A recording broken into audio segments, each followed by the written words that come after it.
Hello educators. So in last video I told you कि short vowel sounds क्या होते हैं और आप उनको कैसे याद करवा सकते हो। So today we will talk about long vowel sounds. So firstly आप स्टार्ट कीजिए हमेशा रिविजन से। सो रिविजन से हम स्टार्ट करेंगे A E A. So all these are short vowel sounds. Okay, today we will learn long vowel sound also. So I will tell you what is the long vowel sound of A. Long vowel sound of A is A. Okay, exactly how we call this letter A. This is letter A. The long sound is A. This is vowel E. Long sound is E. This is vowel I.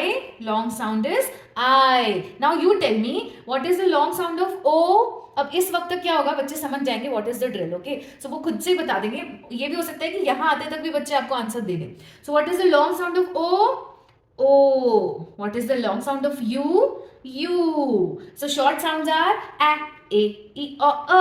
And long sounds are very easy because they sound exactly like their name. A, E, I, O, U. A, E, A. A, E, I, O, U. Okay. So in next video, educators, I will tell you how to differentiate between them. Bye. Thank you.